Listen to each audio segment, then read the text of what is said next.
ఓం శాంతి 29/10/2023 అవ్యక్త BapDada revise date 27/2/1996 సత్యతకు పునాది పవిత్రత మరియు దాని గుర్తు నడవడిక మరియు ముఖంలో దివ్యత.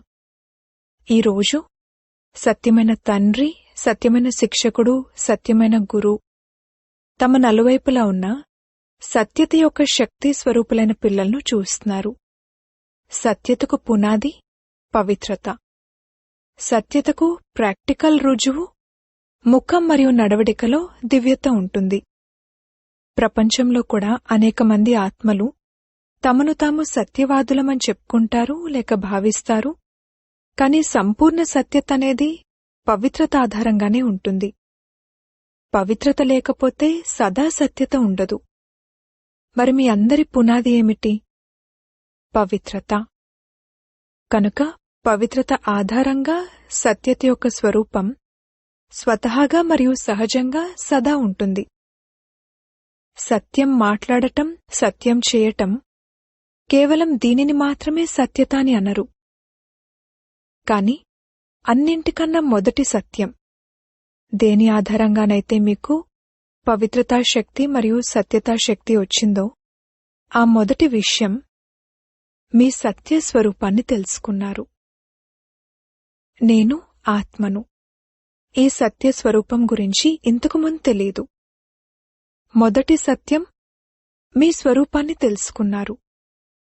నేను ఫలానా అని దేహం పరంగా అంటే అది సత్యస్వరూపమా? సత్యస్వరూపమేమిటంటే మొదట స్వస్వరూపాన్ని మరియు తర్వాత తండ్రి యొక్క సత్యపరిచయాన్ని తెలుసుకున్నారు. మీ సత్యస్వరూపాన్ని మరియు తండ్రి యొక్క సత్యపరిచయాన్ని బాగా తెలుసుకున్నారా? మూడో విషయం, ఈ సృష్టి చక్రాన్ని కూడా సత్యస్వరూపంలో తెలుసుకున్నారు. ఈ చక్రమేమిటి మరియు ఇందులో నా పాత్రేమిటి? మరి మీ పాత్రను చాలా చక్కగా మరియు స్పష్టంగా తెలుసుకున్నారా? మీ పాత్ర మంచిగా ఉంది కదా. అన్నింటికంటే మంచి పాత్ర సంగమయుగానిది అనంటారు. కాని మీ దేవాత్మ పాత్ర కూడా విశ్వంలో మొత్తం చక్రంలో ఉన్న ఆత్మలందరికన్నా శ్రేష్టమైనది. ధర్మాత్మలు, మహానాత్మలు కూడా పాత్రను అభినయిస్తారు. కాని వారు ఆత్మ మరియు శరీరం రెండింటి పరంగా పవిత్రంగా ఉండరు. కాని దేవాత్మలైన మీరు శరీరం మరియు ఆత్మ రెండింటి పరంగా పవిత్రంగా ఉంటారు. మొత్తం కల్పంలో ఇతర ఏ ఆత్మ ఈ విధంగా లేదు. కనుక పవిత్రతా పునాది మీది తప్ప ఇతర ఏ ఆత్మది శ్రేష్టంగా లేదు. మీకు దేవాత్మ పాత్ర గుర్తుందా? పాండవులకు గుర్తుందా? దేవాత్మ యొక్క పవిత్రత సహజ రూపంలో ఉండేది. మహానాత్మలు ఆత్మలను పవిత్రంగా తయారు చేస్తారు. కాని అది చాలా పురుషార్థంతో జరుగుతుంది, సహజంగా కాదు. పవిత్రత అనేది సహజంగానూ ఉండదు, స్వభావం పరంగానూ ఉండదు. కాని మీ విషయంలో అర్ధకల్పం పవిత్రతా జీవితం సహజంగానూ ఉంటుంది మరియు స్వభావంగా కూడా ఉంటుంది. అక్కడ ఏ పురుషార్థమూ ఉండదు. ఇక్కడి పురుషార్థం అక్కడ సహజమైపోతుంది. ఎందుకంటే అక్కడ అపవిత్రత యొక్క నామరూపాలు కూడా ఉండవు.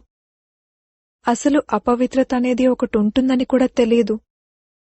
అందుకే మీ పవిత్రత యొక్క ప్రాక్టికల్ స్వరూపం దేవతా స్వరూపం, అనగా దివ్యతతో కూడినది. ఈ సమయంలో ప్రపంచంలోని వారు ఎంతగా తమను తాము సత్యవాదులుగా భావించినా కాని స్వస్వరూపం యొక్క సత్యత గురించే తెలియదు, తండ్రి యొక్క సత్యపరిచయం గురించే తెలియదు. కావున వారిని సంపూర్ణ సత్యస్వరూపులు అని అనరు. మీలో కూడా ఎప్పుడైతే స్వయం యొక్క మరియు తండ్రి యొక్క సత్యస్వరూపం స్మృతిలో ఉంటుందో అప్పుడే సత్యతా శక్తి సదా ఉంటుంది. అప్పుడు స్వతహాగానే మీ ప్రతి సంకల్పం కూడా సత్యంగా ఉంటుంది. ఇప్పుడైతే ఒక్కోసారి మర్చిపోతారు కూడా, దేహాభిమానంలోకి వచ్చేస్తారు. కావున సంకల్పాలు సదా సత్యతా శక్తితో మరియు పవిత్రతా శక్తితో కూడినవిగా ఉండటం లేదు. సదా ఉంటాయా లేక వ్యర్థం కూడా ఉంటుందా? మరి వ్యర్థాన్ని సత్యమంటారా? అబద్ధం చెప్పలేదు అన్నప్పుడు మరది సత్యమెందుకు కాదు?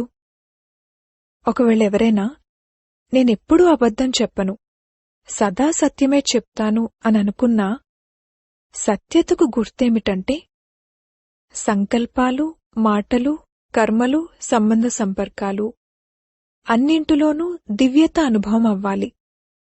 సత్యమే మాట్లాడుతున్నారు, కాని దివ్యత లేదు. మీరు చూస్తూ ఉంటారు కదా, చాలామంది పదే పదే నేను సత్యమే మాట్లాడతాను అని అంటూ ఉంటారు. మీరు సదా సత్యంగానే ఉన్నా కాని మాటల్లో, కర్మల్లో ఒకవేళ దివ్యత లేకపోతే అవతలి వారికి మీ సత్యం సత్యంగా అనిపించదు. వీరు తమను తాము నిరూపించుకుంటున్నారు అని అనుకుంటారే కాని ఇది సత్యమని వారికి అర్థం కాదు. సత్యాన్ని రుజువు చేయటానికి నిరూపించాల్సిన అవసరం లేదు. ఒకవేళ సత్యాన్ని మొండితనంతో రుజువు చేస్తే అది దివ్యతగా కనిపించదు. ఇది సాధారణత. ఈ విధంగా ప్రపంచంలో కూడా చేస్తూ ఉంటారు. బాప్దాదా సత్యత యొక్క గుర్తు గురించి ఒక స్లోగన్లో చెప్తూ ఉంటారు. సాకారుని ద్వారా కూడా విన్నారు. ఎవరైతే సత్యంగా ఉంటారో వారెలా కనిపిస్తారు? సత్యమైన వారు నాట్యం చేస్తూ ఉంటారు. సదా సంతోషంలో నాట్యం చేస్తూ ఉంటారు. మొండితనంతో నిరూపించినప్పుడు మీరు మీ ముఖాన్ని లేక ఇతరుల ముఖాన్ని గమనించినట్లయితే అది సంతోషంగా ఉండదు. కొంచెం ఆలోచిస్తున్నట్లుగా మరియు కొంచెం ఉదాసీనంగా ఉంటుంది. నాట్యం చేస్తున్నట్లుగా ఉండదు. సత్యమున్న చోట మనసు సంతోషంతో నాట్యం చేస్తూ ఉంటుంది. సత్యమైన వారు సంతోషంలో నాట్యం చేస్తారు. ఆ సంతోషంలో జీవితంలోని పగలైనా లేక రాత్రైనా చాలా మంచిగా అనిపిస్తుంది. కాని సత్యంలో కొద్దిగా అసత్యం కలిసినా ఆ సమయంలోని జీవితం అంత మంచిగా అనిపించదు. కావున సత్యత యొక్క అర్థమేమిటంటే సత్యస్వరూపంలో స్థితులై సంకల్పాలు, మాటలు, కర్మలు చేయటం. ఈ రోజుల్లో సత్యమైన వారు నడవటం కష్టం, అసత్యం చెప్పాల్సే ఉంటుంది అని ఈనాటి ప్రపంచం వారు స్పష్టంగా అంటూ ఉంటారు. కాని కొన్ని సమయాల్లో, కొన్ని పరిస్థితుల్లో బ్రాహ్మణాత్మలు కూడా నోటితో అనరు కాని అక్కడక్కడ చతురతతో నడవాల్సే వస్తుంది అని లోలోపలనుకుంటారు. దానిని అసత్యం అనరు, కాని చతురత అంటారు. మరి చతురత అంటే ఏమిటి? ఇలా చేయాల్సే వస్తుంది అనంటారు. బయటివారు స్పష్టంగా అంటారు, మరియు బ్రాహ్మణులు రాయల్ భాషలో అంటారు. మళ్ళీ నా భావం ఇది కాదు, నాకటువంటి భావన లేదు, అటువంటి భావమూ లేదు, కాని చెయ్యాల్సే వస్తుంది, నడవాల్సే వస్తుంది అనంటారు. కాని బ్రహ్మబాబాను చూశారు. వారు సాకారంలోనే ఉండేవారు కదా. నిరాకారుని గురించైతే మీరు కూడా అనుకుంటారు, శివబాబా అయితే నిరాకారుడు, పైన హాయిగా కూర్చున్నారు, కిందకొస్తే అసలేంటో అర్థమవుతుంది అని. కాని బ్రహ్మబాబా అయితే సాకార స్వరూపంలో మీ అందరితోనే ఉండేవారు, విద్యార్థిగా కూడా ఉండేవారు. అంతేకాక సత్యత మరియు పవిత్రతల విషయంలో ఎంతో అపోజిషన్ జరిగింది. కాని చతురతతో నడుచుకున్నారా? పవిత్రంగా ఉండాల్సిందేనని మీరు డైరెక్ట్గా చెప్పకండి, కొద్ది కొద్దిగా ఉండండి అని చెప్పండి అంటూ ఇతరులు ఎన్ని సలహాలు ఇచ్చారు. కాని బ్రహ్మబాబా భయపడ్డారా? సత్యతా శక్తిని ధారణ చేయడంలో సహన శక్తి యొక్క అవసరం కూడా ఉంది. సహనం చేయాల్సుంటుంది, వంగాల్సుంటుంది, ఓటమిని స్వీకరించాల్సుంటుంది. కాని అది ఓటమి కాదు. ఆ సమయానికి ఓటమిలా అనిపిస్తుంది, కాని అది సదాకాలిక విజయం. సత్యతా శక్తితో ఈరోజు డైమండ్ జూబ్లీని జరుపుకుంటున్నారు. ఒకవేళ పవిత్రత మరియు సత్యత లేనట్లయితే ఈరోజు మీ ముఖాలలో నడవడికలో వచ్చేవారికి ఏదైతే దివ్యత అనుభవం అవుతుందో అది అనుభవం అవ్వదు. వారు పాదచారులైనా సరే నంబర్ వారుగైతే ఉన్నారు కదా, మహారథులు కూడా ఉన్నారు. పేరుకే మహారథులు కాదు, సత్యమైన మహారథులు అనగా సత్యత యొక్క శక్తితో నడిచే మహారథులు. ఎవరైతే పరిస్థితిని చూసి సత్యత నుండి కొద్దిగానైనా పక్కకు తప్పుకుంటారో ఏమంటారంటే, వేరే ఏం చేయలేదు కాని 1-2 మాటలు అలా మాట్లాడేశాము, మనస్ఫూర్తిగా మాట్లాడలేదు కాని బయటకు కొద్దిగా అలా మాట్లాడేశాము. ఇది సంపూర్ణ సత్యత కాదు. సత్యత వెనక ఒకవేళ సహనం చేయాల్సి వచ్చినా కాని అది సహనం చేయటం కాదు. బయటకు మేం సహనం చేస్తున్నాము అన్నట్లనిపిస్తుంది కాని మీ ఖాతాలో అది సహనశక్తి రూపంలో జమ అవుతుంది. లేదంటే ఏం జరుగుతుందంటే, ఒకవేళ ఎవరైనా సహనం చేయటంలో కొద్దిగా బలహీనమైనా సరే వారు అసత్యం యొక్క ఆధారాన్ని తప్పకుండా తీసుకోవాల్సి ఉంటుంది. అప్పుడు ఆ సమయానికి ఆధారం లభించింది, అంతా బాగైపోయింది అని అనిపిస్తుంది కాని వారి ఖాతాలో సహనశక్తి జమ అవ్వదు. అప్పుడు మేం చాలా బాగా నడుస్తున్నాము, మాకు నడుచుకునే విషయంలో చతురత వచ్చింది అని బయటకనుకుంటారు. కాని తమ ఖాతాను చూసుకున్నట్లయితే జమా ఖాతా చాలా తక్కువగా ఉంటుంది. అందుకే చతురతతో నడవకండి. ఇతరులను చూసి కాపీ కూడా చేస్తారు. వీరు ఇలా నడుస్తున్నారు కదా, వీరికి చాలా మంచి పేరు వచ్చింది, వీరు చాలా ముందుకు వెళ్ళిపోయారు. కాని మేము సత్యంగా నడుస్తున్నాం కదా, కావున మేం వెనకే ఉండిపోయాము. అది వెనకుండిపోవటం కాదు, అది ముందుకు వెళ్లటం. బాబా దృష్టిలో ముందుకు వెళ్తున్నారు, మరియు ఇతరుల దృష్టిలో వెనకున్నట్లు కనిపించినా కాని మీకు పని ఎవరితో ఉంది? బాబాతోనా లేక ఆత్మలతోనా? బాబాతో అని అక్కడున్నవారు సమాధానమిచ్చారు. బాబా హృదయంలో ముందుకు వెళ్లటమనగా మొత్తం కల్పం యొక్క ప్రారబ్ధంలో ముందుకు వెళ్లటం. ఒకవేళ ఇక్కడ ముందుకు వెళ్లటంలో ఆత్మలను కాపీ చేస్తే ఆ సమయానికి మీకు పేరు వస్తుంది, గౌరవం వస్తుంది, భాషణ చేసేవారి లిస్టులోకి వస్తారు, సెంటర్ సంభాళించేవారి లిస్టులోకి వస్తారు. కాని పూర్తి కల్పం యొక్క ప్రారబ్ధం తయారవ్వదు. దీన్నే బాబ్దాదా ఏమంటారంటే, శ్రమ చేశారు, బీజం వేశారు, వృక్షాన్ని పెద్దది చేశారు, ఫలం కూడా వచ్చింది, కాని పచ్చి ఫలాన్ని తినేశారు. అంటే సదా కొరకు ప్రారబ్ధం యొక్క ఫలం సమాప్తమైపోతుంది. అందుకే అల్పకాలికమైన పేరు ప్రతిష్టలు గౌరవం కోసం కాపీ చేయకండి. ఇక్కడ పేరు లేకపోవచ్చు, కాని బాబా హృదయంలో మీ పేరు ముందు నంబర్లో ఉంది. అందుకే డైమండ్గా అవ్వాలంటే ఇవన్నీ చెకింగ్ చేసుకోండి. కొద్దిగా కూడా రాయల్ రూపంలోని మచ్చ డైమండ్లో దాగి అయితే లేదు కదా. కనుక సత్యతా శక్తితో దివ్యతను ధారణ చేయండి. ఏం సహనం చేయాల్సి వచ్చినా కాని భయపడకండి. సత్యమనేది సమయమనుసారంగా దానంతటదే రుజువవుతుంది. సత్యం యొక్క నావ ఊగుతుంది కాని మునగదు అని అంటారు కదా, కావున చివరికి ఒడ్డుకైతే చేరుకుంటుంది కదా. నిర్భయులుగా అవ్వండి. ఒకవేళ ఎక్కడైనా ఎదుర్కోవాల్సి వస్తే బ్రహ్మబాబా జీవితాన్ని ఎదురుగా పెట్టుకోండి.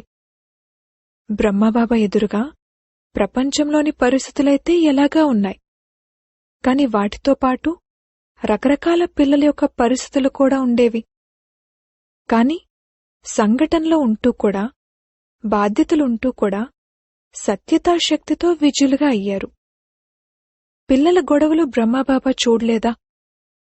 బ్రహ్మబాబా ఎదురుగా కూడా వెరైటీ సంస్కారాల కల ఆత్మలు ఉండేవారు. కాని ఇన్ని పరిస్థితులుంటూ కూడా సత్యత యొక్క స్వస్థితి వారిని సంపూర్ణంగా తయారుచేసింది. మరి మీరందరూ ఎలా తయారవ్వాలి? చతురతైతే లేదు కదా. చాలా బాగా మాట్లాడతారు. నేనేం చేయలేదు, కాస్త చతురతతోనైతే నడవాల్సే వస్తుంది కదా. కాని ఎప్పటి వరకు? కావున సహనశక్తిని ధారణ చేసి అసత్యతను ఎదుర్కోండి. ప్రభావంలోకి రాకండి. చాలామంది ఏమనుకుంటారంటే, మేం మహారథుల్లో కూడా ఈ విధంగా చూశాం కదా, మరి మహారథుల్నే ఫాలో చేయాలి కదా. ఇప్పుడు బ్రహ్మబాబా అయితే ఎదురుగా లేరు, మహారథులే ఉన్నారు, కావున వారినే ఫాలో చేశాము. కాని ఒకవేళ మహారథి కూడా మిక్స్ చేస్తే, చతురతతో నడిస్తే, ఆ సమయంలో ఆ మహారథి కాదు. ఆ సమయంలో గ్రహచారంలో ఉన్నారు, మహారథిగా లేరు. అందుకే బాబా ఏ స్లోగన్ ఇచ్చారు? ఫాలో ఫాదర్ చేయమన్నారా లేక సిస్టర్ బ్రదర్నా? కావున సాకార కర్మలలో బ్రహ్మబాబాని ఎదురుగా పెట్టుకోండి, ఫాలో చేయండి. మరియు అశరీరిగా అవ్వటంలో నిరాకార తండ్రిని ఫాలో చేయండి. మంచి మంచి పిల్లలైనా కాని వారు కూడా ఫాలో ఫాదరే చేస్తారు. మరి మీరేం చేయాలి? Follow father. పక్కాయేనా లేక కొద్ది కొద్దిగా లాభం వస్తే ప్రస్తుతం తీసుకుందాము, భవిష్యత్తులో చూసుకోవచ్చులే అంటారా? చాలామంది ఇలా కూడా ఆలోచిస్తారు. సత్యుగంలో తక్కువ పదవి పొందినా కాని సుఖంగా అయితే ఉంటాము, దుఃఖమైతే ఉండనే ఉండదు, అన్ని ప్రాప్తులైతే ఉంటాయి. ప్రజలకు ప్రజలైనా కూడా అప్రాప్తి అనేది ఉండదు. కావున ఇప్పుడైతే ఆనందంగా ఉందాము, తర్వాత విషయం తర్వాత చూద్దాము. కాని ఈ అల్పకాలికమైన ఆనందమనేది శిక్షలకు పాత్రులుగా చేస్తుంది. మరి అది సమ్మతమేనా? శిక్షలు అనుభవిస్తారా? ఆ ఆనందాన్ని కూడా అనుభవిస్తారా? వద్దు. కనుక 3 విషయాలను గుర్తుంచుకోండి: పవిత్రత, సత్యత మరియు దివ్యత. సాధారణ మాటలు ఉండకూడదు, సాధారణ సంకల్పాలు ఉండకూడదు, సాధారణ కర్మలు ఉండకూడదు. దివ్యత ఉండాలి. దివ్యత అంటే అర్థమే దివ్య గుణాల ద్వారా కర్మలు చేయటం, సంకల్పాలు చేయటం. అదే దివ్యత. పాపకర్మ అంటే ఏంటి అని మనుషులు అడుగుతారు కదా, అప్పుడు మీరేమంటారు? ఏ వికారానికైనా వశమై కర్మ చేయటమంటే అది పాపం. ఇలాగే అర్థం చేయిస్తారు కదా. కనుక దివ్యత అనగా దివ్య గుణాల ఆధారంగా సంకల్పాలు, మాటలు మరియు కర్మలు చేయటం. మరి సత్యత యొక్క మహత్వాన్ని తెలుసుకున్నారా? బాప్దాదా డ్రిల్ చేయించారు. ఒక్క క్షణంలో స్వయాన్ని అశరీరిగా చేసుకోగలరా? ఎందుకు? నేను అశరీరి ఆత్మను అన్న సంకల్పం చేయడానికి ఎంత సమయం పట్టింది? క్షణం పట్టింది కదా. కనుక క్షణంలో అశరీరి, అతీతం మరియు బాబాకు ప్రియం. ఈ డ్రిల్ను మొత్తం రోజంతట్లో మధ్య మధ్యలో చేస్తూ ఉండండి. చేయటమైతే వస్తుంది కదా. మరిప్పుడు ఒక్క క్షణంలో అందరూ అంతా మర్చిపోయి పూర్తిగా అశరీరిగా అయిపోండి. బాప్దాదా 5 నిమిషాలు డ్రిల్ చేయించారు. అచ్చా. నలువైపులా ఉన్న పవిత్రతా పునాదిని సదా దృఢంగా ఉంచుకునే పిల్లలకు సదా సత్యతా శక్తితో విశ్వంలో కూడా సత్యయుగాన్ని అనగా సత్యతా శక్తితో నిండిన వైబ్రేషన్లో వ్యాపింపజేసేవారికి, సదా ప్రతి సమయం మనసు, వాణి, కర్మలు మూడింటిలోనూ దివ్యతను ధారణ చేసేవారికి, సదా ఫాలో ఫాదర్ చేసే సహజమైన అభ్యాసం కల ఆత్మలకు బాప్దాదాల ప్రియస్మృతులు మరియు నమస్తే. ఈ డ్రిల్ను రోజంతట్లో ఎన్ని ఎక్కువసార్లు చేయగలిగితే అన్నిసార్లు చేస్తూ ఉండండి. ఒక్క నిమిషమైనా చేయండి. 3 నిమిషాలు 2 నిమిషాలు సమయం లేకపోయినా కాని ఒక్క నిమిషమైనా అర నిమిషమైనా ఈ అభ్యాసాన్ని చేసినట్లయితే చివరి సమయంలో అశరీరిగా అవ్వటంలో చాలా సహాయం లభిస్తుంది. అవ్వగలరా?